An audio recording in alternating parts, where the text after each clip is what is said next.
Hello and welcome to the Bodyful Minds Podcast. Today I'm joined by Rachel, and before she gets to introduce herself, we'll do a couple of fun questions first. Rachel, hello and welcome to you too. Do you prefer coffee or tea? Tough one. Okay, so I do coffee like it runs through my veins, in my veins, every morning.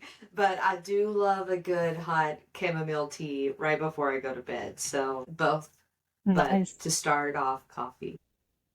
All right. And running or yoga? Yoga.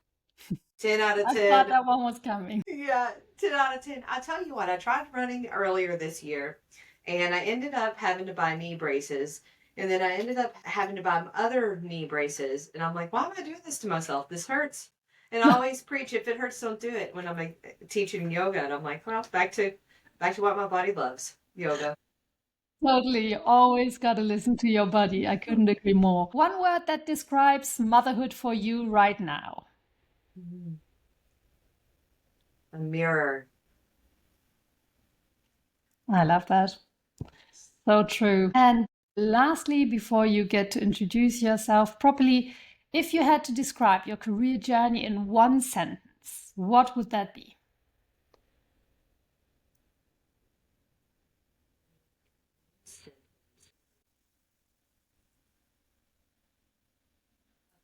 Where I've been able to follow the yellow brick road with the breadcrumbs and finding my way through authenticity.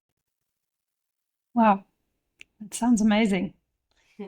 Without further ado, yeah, tell us a bit more about yourself, about your career, about your motherhood. Yep. Yeah.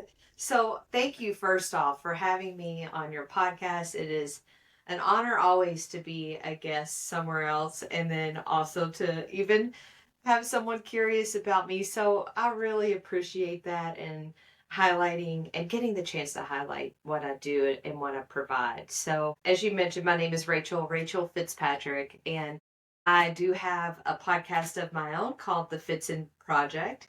But more so than that, I'm a mother of one. He is 4, and I am a yoga teacher, 200 hours certified since 2018. And I lead yoga retreats, I lead yoga sessions, yoga workshops, and it's more than just yoga. It's mind, body, soul connection. And I try to bring in the full trinity with that. So right now, I'm actually like conspiring, so to speak, with 2 other people who are bring the whole embodiment into the full platform in our lighthouse community. So basically, they also help me run with the retreats. But then on the career side, where I've been able to follow that yellow brick road and the breadcrumbs, I started out as a waitress for so many years, for like 10 years. And I'm like, there's got to be more to life. Who do I know? How do I know them? And then I would follow that breadcrumb and get in, and I got into IT healthcare. And then I'm like, I don't really like being in a support forum where I'm answering people's bad day phone calls that just isn't working for them. And I'm like, how can I make this better? And then I'm like, let me go into being an analyst and I can maybe fix the problem before it gets to the support issue. And I did that for a little bit and I'm like, how do I make this better for me? Because now it's kind of like mundane and a little bit boring. And then I learned about project management. And then from there, how do I make my job better, my career, my people around me? And I've left that company, went to another, and just kind of fortified into project management as it was so much fun.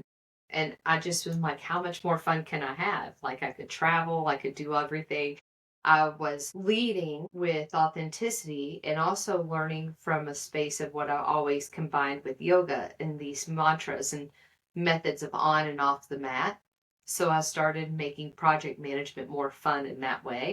And it just so turns out like that was my inner light and that was my gift in corporate world, was bringing the yoga with me everywhere I went and leading projects that way. So then I left that company, went to another company through that same mentality of needing to serve myself, like if it hurts, don't do it type thing. Having a little kid at that point, a little baby, needing to stay home, available for my home life that I was creating as well. And at the time, I was a single mom. So it was all, just challenging in its own ways and such a gift in its others. But I was able to find a career now where I'm still project management, but now I'm a project executive. I get to work from home, stay home with my son, and he goes to school like 2 days a week. So it's actually just been one of the most fulfilling things. My career married with yoga and then allowing life to happen.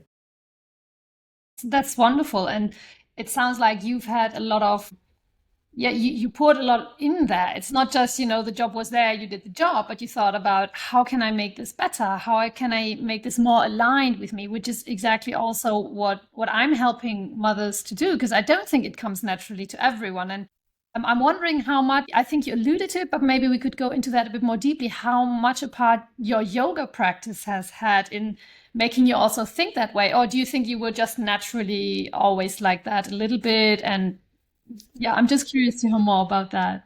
It's totally not naturally about that. Maybe as a child, and then somewhere along the way, I became very egocentric, and I was, you know, my my own demise basically for a long time. So like those years I was waiting tables and doing that kind of work basically, that was not natural. That was 10 to 15 years of just like being my own worst enemy and, sabotage anything great that came my way because of not knowing self-worth, right? So I get into yoga teacher training, and that's basically where I defined me and understood me a little bit more, knew and understood about myself, the more resourceful I became about how to align myself with exactly what I need. So I did the chip away method, like the crawl before you walk type thing if you're the baby. And it was, do I like this? Yes, let's stay here. Let's feel it out. Let's be in that. And I brought in a lot of breath, and then, like, when things got rough, it was more breath because, like, flaming that fire, building that endurance, you have that in project management, you have that in corporate America all over the place anyway. But, like, how to stay in the thick of it and then stay in the line with your eye on the prize and coming back down. Like, it's the perfect Om if you think about it. The 3 step. And that's in my mind right now because I'm teaching it. I'm doing an Om-tober right now, so I'm teaching that every single morning about how that Om aligns with the body and how it also aligns with your day, even off the mat, out of the chair, going through any type of weave in and out. So, yeah, bringing that physical, emotional, spiritual side of yoga into my daily practice of being a project manager was totally not natural at first, but I followed the natural feelings to keep it alive, if that makes sense.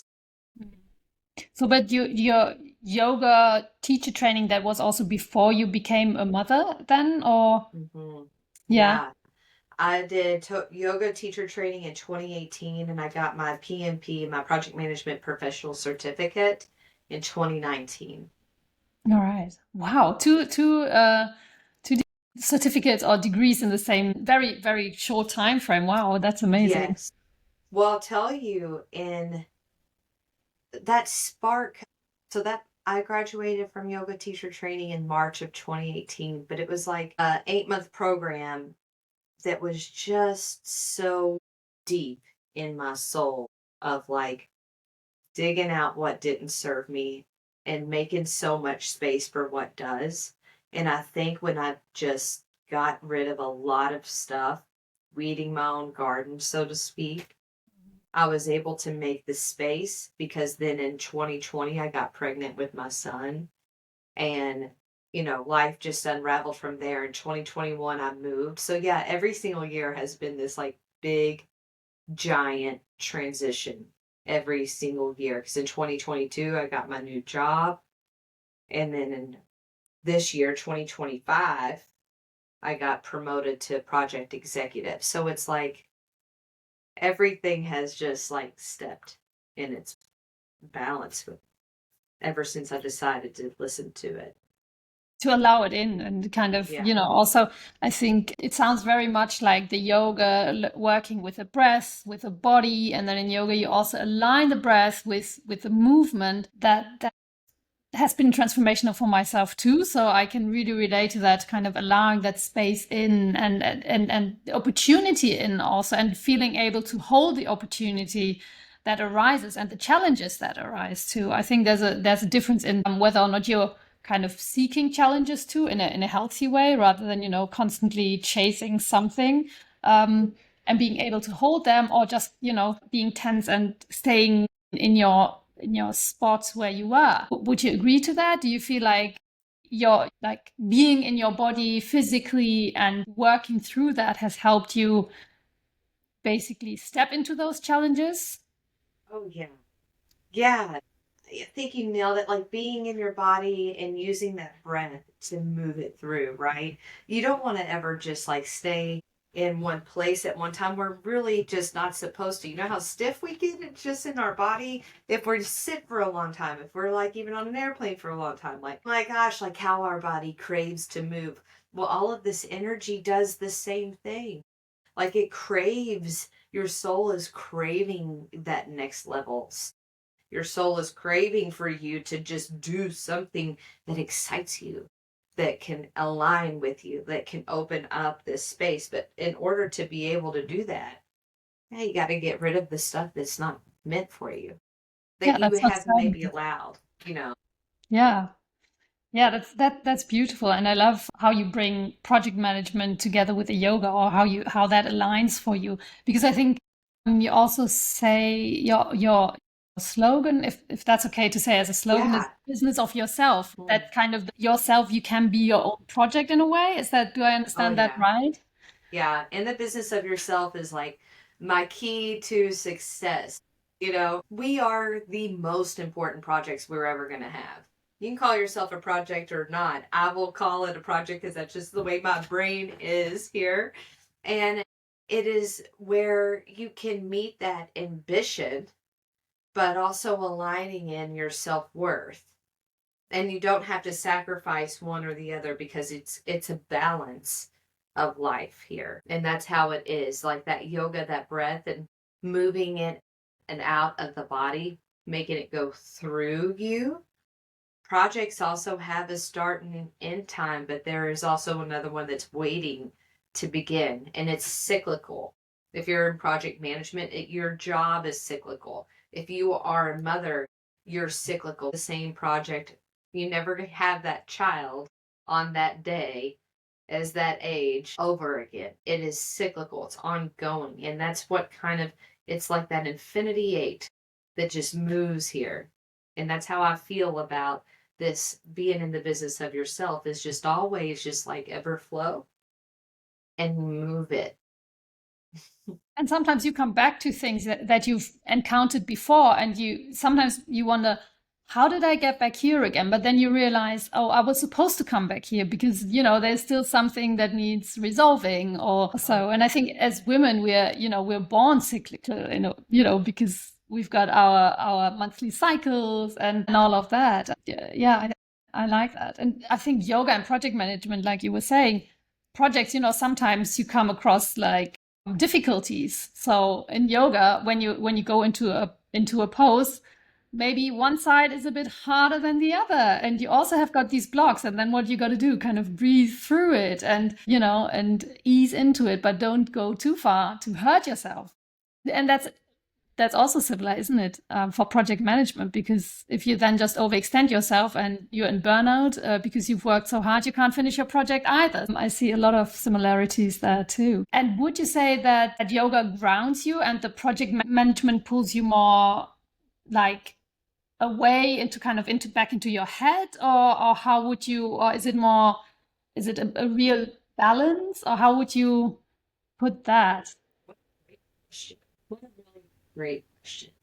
Project management strikes my creativity, and I'm able to like really get into a flow when I'm in creative mode. If I'm like sitting here, for example, even talking to you, it feels project management y, like I'm able to have a flow of a conversation, and we will also have like the beginning, the meat, and the end, you know. But it's like that with me in project management, is that it is a something new, something exciting, something I can fly away with and like make into this like big creation station. And then yeah, that yoga just like it brings me down to where I can like relate into the earth, relate into my spiritual realm. And I think that's why I don't get stuck anymore in my projects or get stuck in the movement anymore, is because I can move that through my body now. I can keep it out of my hips. And that's where it all goes for me and my body, is my hips and my shoulder. I don't know why. It's just where my body's like, land here. It's like the landing zone's there. And I'm like, would you just move? Would you get out of here? Oh my God. Yeah, I can so relate to that. It's funny because I just recently did something on Instagram about that, because a lot of people just talk about the jaws and yeah, and clenching, right? And the shoulders going up. But the hips, I mean, we are ready fight or flight. So we want to be able, our body wants to be able to run, either run away or, get into action. So I think it's totally natural that the biggest muscle in your body would start clenching when you're stressed, but nobody really talks about that. So I love that you mentioned the hips and that. I'm curious, if you don't mind, how does motherhood fit in? So we've been talking about the project, so the career side, and the yoga is also it's kind of it's also career, so it's both a bit career but very different careers. And what does motherhood bring to it for you? Is it, I mean, we all know the challenges when you've got a sick kid and everything, but how does that fit in for you? Yeah, motherhood has definitely got its challenges, but what I have to remind myself every day, because I teach from 7 to 7:30 almost every day, doing monthly theme things. So like I said, this month is October, but in September I did Soulful September Sunrise. And the month before that, I was doing a 21-day reset. And it's all 7 to 7:30, 30 minutes a day, just for busy mothers, busy people. And what I have found the most as a mirror was I've got to surrender to not having it be perfect. And that's a big challenge for me as an individual, is I plan this yoga retreat, or I'll plan a workshop, or I'll plan this themed out month event. And I'm one that has to give it all or it's not anything, right? So it's like I've got to be 100% present. I want to, anything will float me off or throw me off the path, but I really can't stand distractions, you know. Knowing that about myself allows me to say, self, this is how it's supposed to be. This is what you teach. Practice what you preach, and surrender to your moment. And your moment right now is that your son loves you so much that he wants to do yoga in on the camera because he wants to be like you right now. So self, knowing that your community is here to love you as well and support you as well, then it's okay. And having to align into that, because it's true. Like he is in almost every morning wanting to be part of it, wanting to be seen and snuggled, you know. And we do those things, and I get so irritated because it throws me off. But then I'm like, why? It's not his fault that he loves me so much, that he just wants to be here. So inclusive. And that's how it starts mainly for the day. And then motherhood runs its course throughout the day, as we're super routine. We're routine individuals. He's a routine guy. I'm a total routine. I like to have not my ducks in a row, but I like to have the things that I like to have. Like it's like eating for me, you know, like I like what I like and everything else just like doesn't fit. So it's doing our bath, and it's doing 3 books a night and story time, and making sure we have those intimate moments. And then the moments of play, and make sure we fit in play every single afternoon. whether we're outside or he's riding around in his car, we go on a walk, we're walking the dogs, we're doing a puzzle. It's very involved, and I'm very, it's not lost on me how fortunate I am that I have a career and a boss and a place of work where they also understand how important that is for me to thrive as as a project executive, and also for me to thrive as a yoga teacher, creator, podcaster. That family time is like my most sacred, is special, you know, and he knows that. That's wonderful. I think you are truly lucky there because I don't think that's the experience for everyone with their boss. So that's brilliant. But I also feel like sharing that you share this here means for other mothers it's possible. And I think that's an inspiration to not just settle with, the boss who's not understanding or who says you got to make a choice. Either you want a career or, you want to be there for your family. If you want to have a career, you got to work at least 55 hours per week and you have to be present so many days of the week and whatnot. So I think I love that you share this here and as an inspiration for other moms to also maybe consider, well, if that's not the context that my company provides, why not, also they're looking elsewhere? I mean, Exactly. There are so many companies who want you to thrive in your family because they are very well aware that when their people feel like they have a balance, their company thrives. And that's really the secret sauce of success for any company. absolutely. I mean, you cannot tell me otherwise. And I do know that that is available. And I do know how it felt before where I wouldn't have had the time. I was traveling a lot and I was working, and I loved my boss. She's one of my best friends, but like a call at 6 o'clock or 6:30 at night when I'm trying to make dinner just wasn't cutting it really for me, and being available and having to balance. And I was a single mom. And I'm like, and I'll never forget, like, I had a call where I felt like I needed to be on camera because everyone else was too. My son's just running around in a diaper, and it's 6:30 in the evening, and I'm like, this is where this isn't working anymore. I have got to find something that's more conducive to life, even if it was like a pay cut. Like understanding like what my priority was.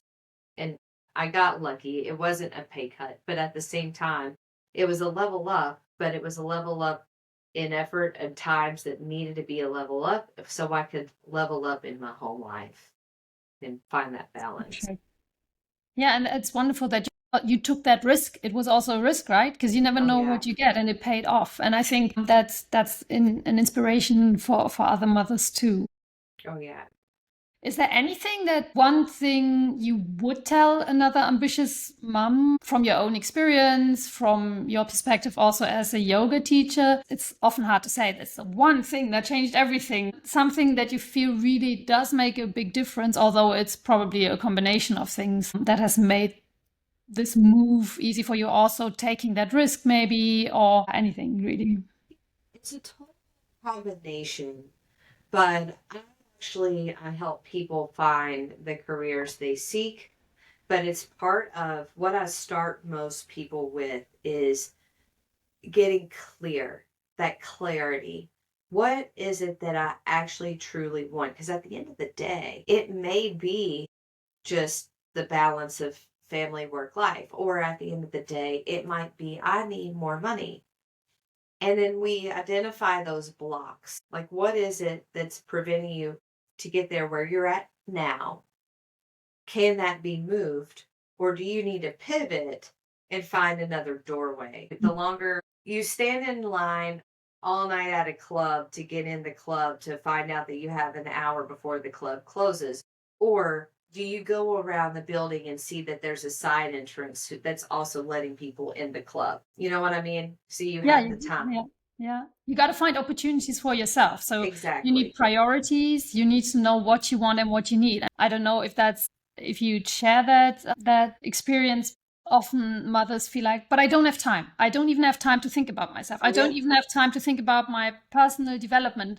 my mental load is exploding. How am I going to do this? I think that is Yeah. a struggle that I come across, which then means those blocks, they don't even have the bandwidth to identify those blocks, and that's what is keeping them. Would you agree with that? Oh, yeah. I'm glad you led this into here because I actually have a free fits and priority quadrant that I created to help identify what that looks like, even without a coaching session, right? You can fill this PDF out and read through it and what happened to you just last week. Find how to prioritize what that feels like and change one thing. And you would be amazed about one change, noticing one opportunity, what that does for you for your next step. One. Yeah.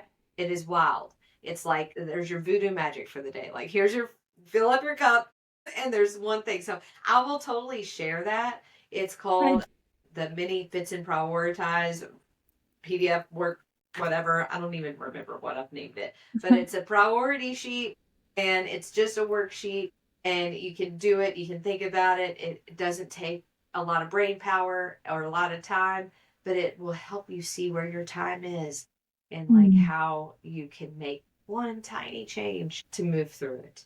That's so good, because often we think it's got to be this whole big thing, right? We have to Mm-hmm. do like, I don't know, a 60, 90-minute yoga session to feel Yeah. better. It doesn't need to be that long.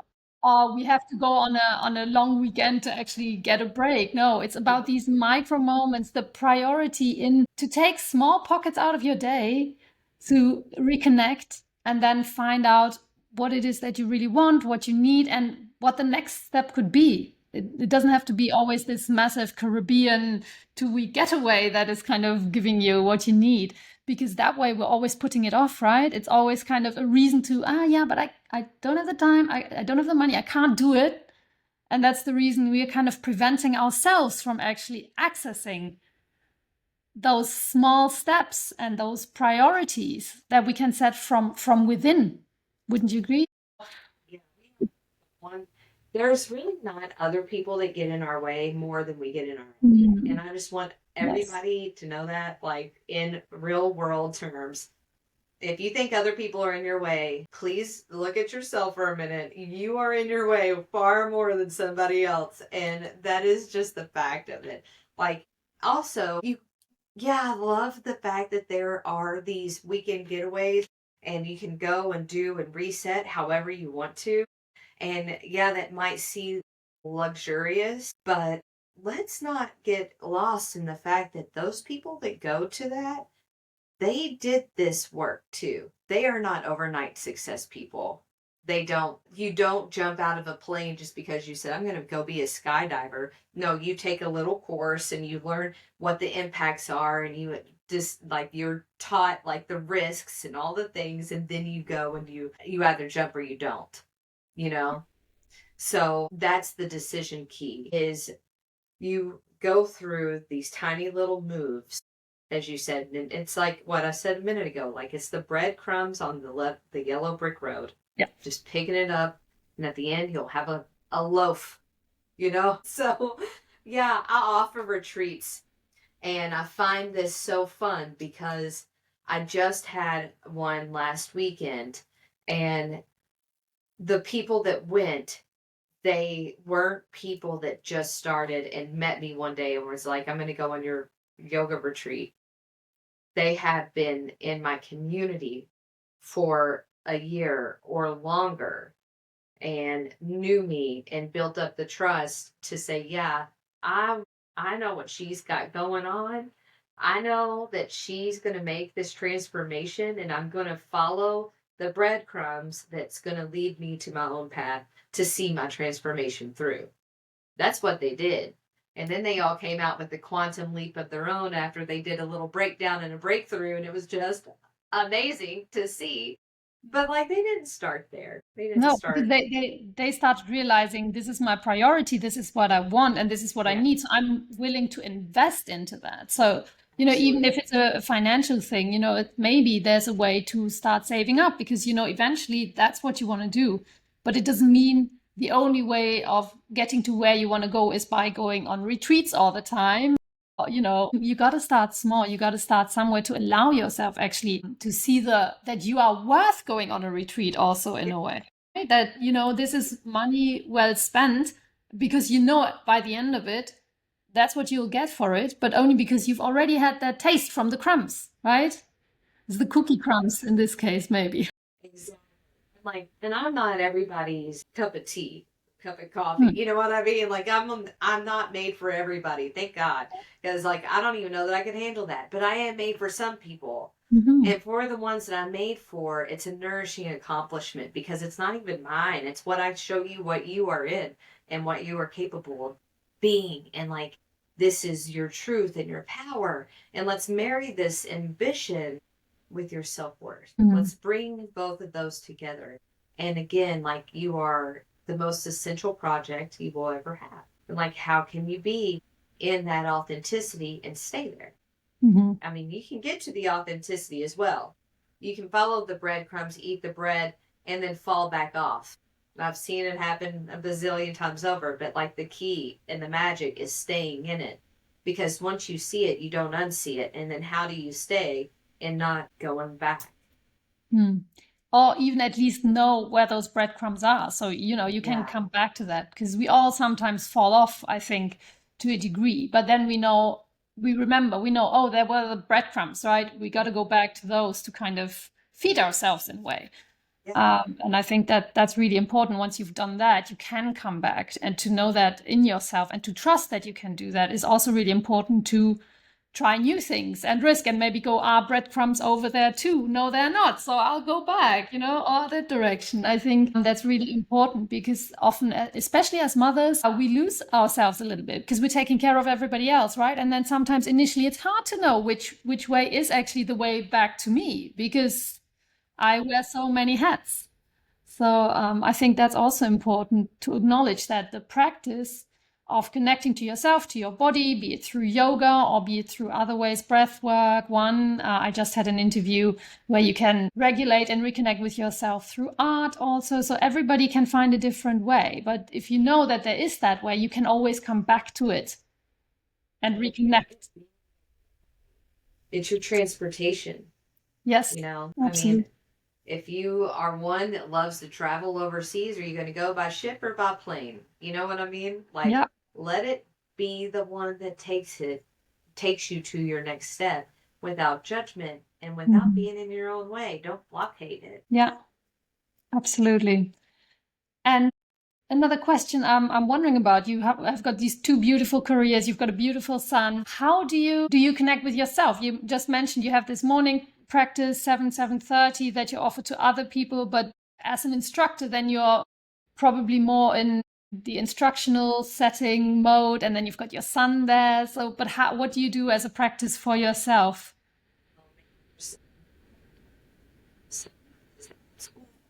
My fiance is at work and I'm at home by myself, and I've finished my tasks for the hour. And notice I said the hour, not the day.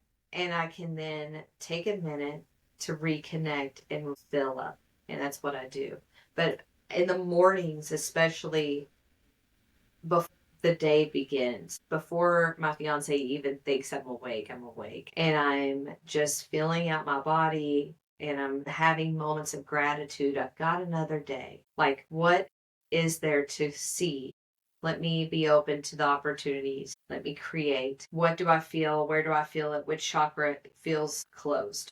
And what do I need to do to move through it? Just a little body movement gets me to where I can start to feel open and aligned. And then it's like I ask, what do I need to know, or how can I have this move through me for my yoga class this morning? And that's where I'm at right now. Wonderful. That's really nice. And I think it makes a big difference how you start your day, isn't it? Because if you check in with yourself, that's kind of the modality you set for the rest of the day too. Whereas if you just get up, brush your teeth, get washed, prepare breakfast, you're already going. And that's what you're setting yourself up for instead of first coming back to yourself. So I really love that you've created that routine for yourself. It's beautiful. Oh, wow. Okay, that's early. We start early. So I get awake at 5:30, and then he leaves at 6, and then I Mhm. have 30 minutes to sit with everything. Mhm. And then my son will, like clockwork, I don't know what his genus is, but he does at 6:30 every morning, wakes up, it's morning.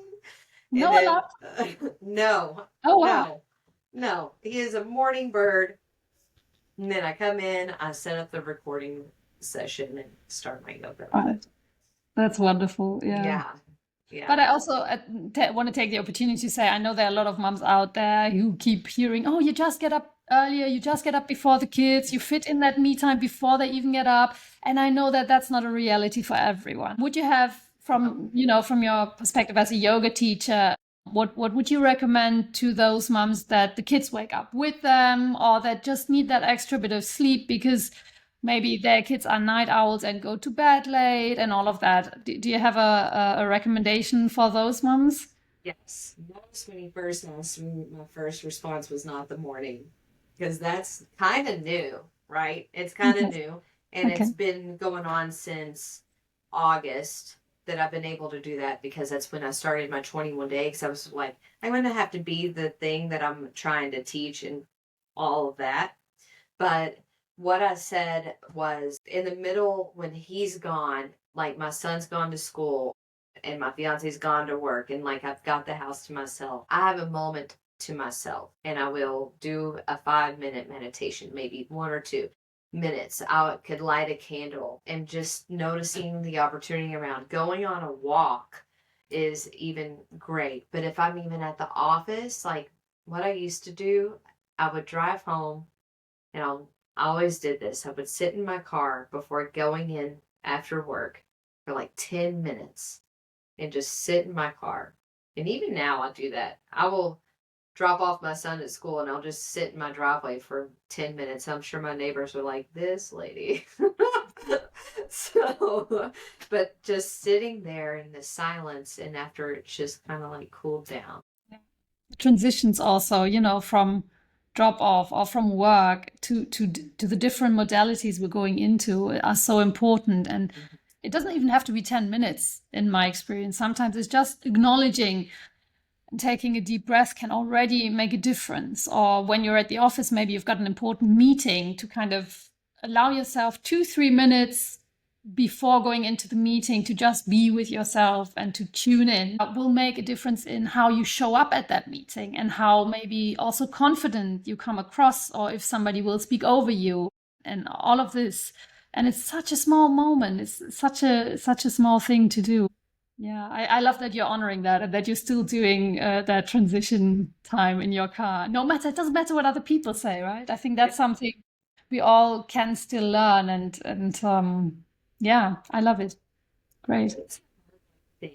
Getting everyone else out of your head and their chirps about their perceptions on life. Like, man, if we could just all stop outsourcing ourselves to other people, we would Mm-hmm. really see the true value and our true worth of what we are. If we could Mm-hmm. just like stop outsourcing it. Yeah, I think it's difficult on the other hand because we are humans and we want to connect with other people. So other people matter to us. And I think that that's probably one of the most difficult things to do, to realize, okay, what other people think or do says more about them than it says about me. And I can still be connected to them, even though I'm trying to distance myself from their behavior because I'm not, they decide how they want to behave or they decide what they want to think. That's not my fault, right? For sure. Totally agree in all of that. Yes, and yes. I'm always like, well, that says more about them than it does me, right? Mhm. But what I also will do is I'll take that encounter and I'm like, why would they think that? And I am like, ah, man, my brother, my mom, we're all like this ah container of just maybe bringing it in to really kind of say, what was my part? What led that to that reaction from them? What face did I make? Because that's one of my worst things, is like I can make a face that can set somebody off and they're like, just totally turned off. And I'm like, it's just my face. I don't know that I'm making it, but it's like a feeling that I feel that I make a certain face and it just will set someone off completely. And I'm like, it's just my face. But, like if no one knew it or you didn't see me, you wouldn't feel that way. But yeah, and those are things that I also take into consideration. Like, what was my role for that reaction? No, I think no, I'm not saying you should disconnect yourself completely No. from it, but in terms of often we ruminate over things that we really can't control and that Mhm. we don't often even know what other people are thinking. We're just interpreting the way they were Oh yeah. talking or the way they were looking at us, the faces they made, in a way that is not kind to ourselves. Yeah. I So, we internalize it like yes, made up feeling, like we'll make up their feelings and then we yeah. internalize it. And then it's like, well, why did they feel that way? And then it's like getting to the end of it.